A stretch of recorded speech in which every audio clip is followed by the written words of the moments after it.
Hello, everyone, and welcome back to Horror Stories. I know many of you use these episodes to fall asleep, so before you drift off, I'd love it if you could leave a comment letting me know where you're listening from around the world. Also, don't forget to like and subscribe if you're enjoying the episodes. Story 1. I was on a road trip with my good friend Carter to visit some college buddies. The drive was pretty long, about 15 hours. But we thought that between the two of us, we could manage it in one go. I started out driving, and after about 4 hours, Carter took the wheel.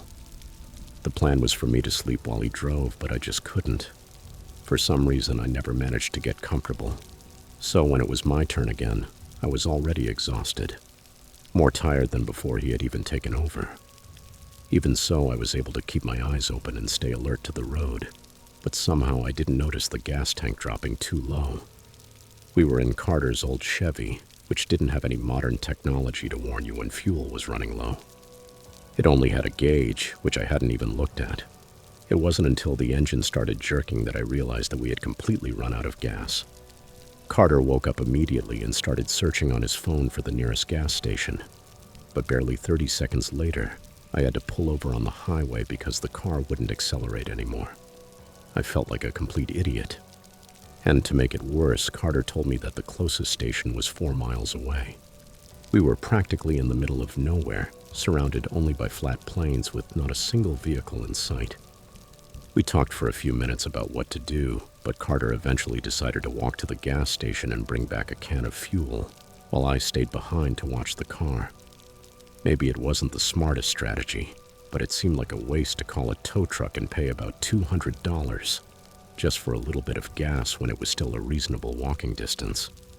Even though it was 1 in the morning and completely dark, Carter didn't seem bothered and just set off down the road. Within less than a minute, he had already disappeared from view. I leaned back, going over and over how stupid I had been to put us in this situation. But only a few minutes later, I saw some lights approaching from further up the road. They passed me, but at a much slower speed than normal. The speed limit was 55 or 60, yet this car was going maybe 15 or 20. I watched it in the side mirror and noticed it didn't accelerate after passing me. Instead, it slowed down even more until it came to a complete stop, then made a 3-point turn to come back. Honestly, I didn't want to admit I was out of gas or ask for help, and I didn't have to. The vehicle passed by again, this time at an almost ridiculous speed of about 5 miles per hour. Clearly peering inside to see who was there, before finally speeding back off in the direction it had come. What the hell was that? I kept my eyes fixed on the road for several minutes, waiting to see if they would return. I had a really bad feeling. Maybe it was just instinct, but I started to sense that something could go horribly wrong at any moment. I pulled out my phone and called Carter, just to tell him what I had seen and ask him to hurry if he could. It rang several times, but he didn't answer. That made me even more nervous, though I thought maybe his phone was on silent or he had lost signal. I waited a minute and called again. Nothing. At that point, I probably wasn't thinking clearly anymore, but I decided to leave the car and try to catch up to him. I figured it had only been about 10 or 15 minutes since he'd left, so if I jogged lightly, I could probably reach him quickly. I locked up the car and started running along the shoulder. The silence was absolute, so quiet that whenever I stopped jogging, I could hear a buzzing in my ears, just because there wasn't the slightest sound around me. I ran for about 15 minutes. By then, I should have already caught up to him, unless he himself had started running for some reason. So I pulled out my phone again to try calling him. And just then, I heard the faint sound of a ringtone coming from somewhere off the road. I looked out toward the open field and saw a small light glowing faintly through the grass. My body froze. It was Carter's phone. I called his name out loud, but there was no reply, only the dim screen glowing in the dark. I stepped cautiously into the grass, repeating his name. Finally, I heard something, a muffled voice. Carter. He was there, though I couldn't make out what he was saying. I moved in faster, and then I heard him yell, clear this time, telling me to get down. I still couldn't see him, but I obeyed and dropped into the grass. That's when I looked back and saw a car approaching on the road. I recognized it immediately. It was the same one that had been creeping around before. They were looking for us. For him, really. The car passed 3 or 4 times, turning, slowing down, blatantly scanning the area. When it finally seemed like they had left, Carter and I crawled out of hiding and sprinted toward the gas station. On the way, he explained what had happened. That man had stopped and tried to convince him to get into his car. According to Carter, the guy's behavior was extremely unsettling, making it obvious he had bad intentions. When Carter refused, the man got out of his vehicle, and Carter bolted, running as fast as he could. The man returned to his car to chase him, but Carter had veered off into the field, hidden in the grass, and stayed perfectly still. That's when his phone slipped out of his pocket, and out of fear of revealing his position, he didn't dare move to pick it up. Luckily, we made it to the station and got help. We also reported everything to the police, describing the car and what had happened, though they never managed to find the guy. It was a truly terrifying experience, and I still feel guilty for having caused the whole situation. The only thing I know for certain is that I will never ever let the gas tank get that low again. Story 2. This happened in 2014. I almost never took road trips back then, mainly because I rarely had enough time to take several days off just for driving, and I also needed extra time to actually enjoy a vacation. However, I just happened to be between jobs when my family was organizing a surprise party for my father's 50th birthday. At that time, gas was much cheaper than it is today, and flying was much more expensive in comparison. So both to save money and because I wasn't working at the moment, I decided to make the trip by car. To be safe, I planned it as a 3-day drive. After my first full day on the road, I stopped at the nearest motel and booked a room for the night. It wasn't exactly a luxury place, but I didn't care. I slept until 11 in the morning, then packed my things and opened the door to leave, only to jump back in surprise at the sight of a man standing right in the doorway. "Excuse me," he said. I tried to walk past him, but he didn't really move, which made the situation somewhat awkward. He looked to be in his 40s with heavy bags under his eyes and a face that, overall, gave off very little friendliness. While I finished loading my belongings into the car, he just stood there outside, watching me in an unsettling way. Thankfully, I didn't have to stay another minute in that place. I checked out of the motel and got back on the road. That day was going to be the longest stretch of the trip, at least 10 hours of driving. At first, everything went smoothly. I passed through several towns and cities, but after about 5 or 6 hours, all that was behind me, and the rural landscape began with endless stretches of lonely highway. Realizing that towns were becoming fewer and farther apart, I stopped at the next gas station to fill the tank. I paid, started fueling, and went inside to grab a coffee to help me stay awake. When I came back, I found something strange. A car had parked extremely close to mine, so close that from the front, it looked like its bumper was touching mine. It was an old dark red Corolla. No one was fueling it, and the windshield was so tinted that I couldn't see inside. Even without seeing, I knew someone was in there, and I couldn't shake the feeling that they were watching me. I quickly removed the pump, got into my car, and left. Almost immediately, that Corolla pulled out too, without having pumped a drop of gas, and merged onto the highway right behind me. I tried to convince myself it was just a coincidence and kept driving. I saw it behind me for a while, maybe 5 or 6 cars back, but as evening fell, the mix of headlights made it impossible to tell which one it was. Later that night, after traffic had thinned out, I drove another 4 hours without seeing that car again. By then, I had almost completely forgotten about it, assuming it had been nothing. My biggest concern at that point was just staying awake now that my coffee was gone. My next big destination was still about 2 hours away, and I wanted to reach it so I could find a nicer hotel and maybe spend the next morning exploring the city. But that depended on whether I could keep my eyes open. I decided maybe a second coffee would help, not so much for the caffeine, but for the simple act of sipping something and keeping myself occupied. At the next exit, I saw a service station and pulled in. From the start, I noticed the store was closed.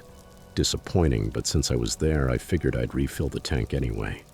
As soon as I started fueling, I saw headlights coming down the empty highway and taking the ramp into the gas station.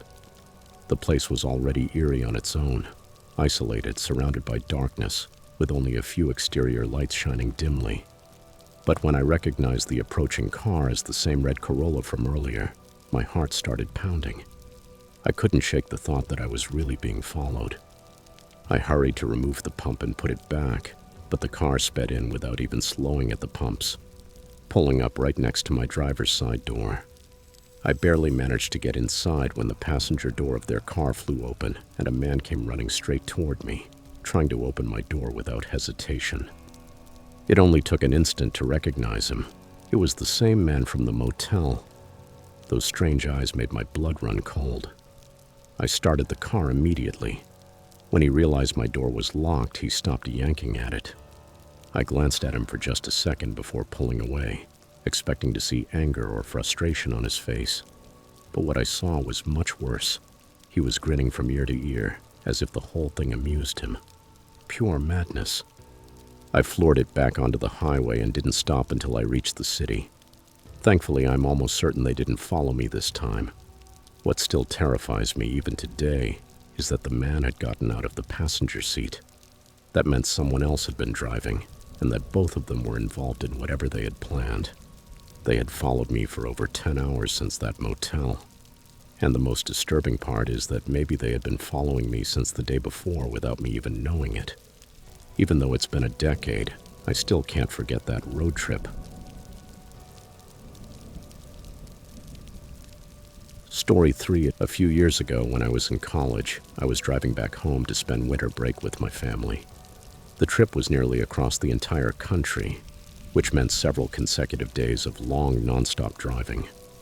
As a broke college student, I had no intention of paying for hotels or even motels.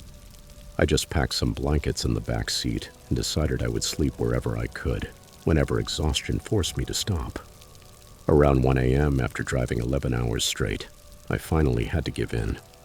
I was getting dangerously tired, and it wasn't safe to stay on the road any longer.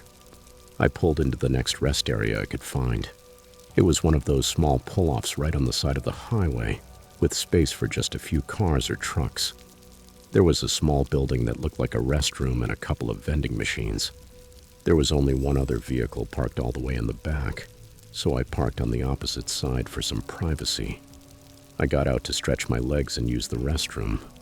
The place was filthy, which was unpleasant, but I did what I had to do and headed back toward my car. When I returned, I froze. A man was standing right next to my window, peering inside as if to see what was there. Can I help you?" I asked. My voice startled him. He stepped back a few paces and gave a nervous laugh, saying he just wanted to know if I was in there so he could ask for some money for the vending machine. My car was basically a fishbowl, completely clear windows, no tint at all, so anyone could see inside. There was no reason for him to be pressed up against the glass like that. "I don't have any cash on me, sorry," I said, walking around him to get back into my car. To my surprise, he didn't leave right away.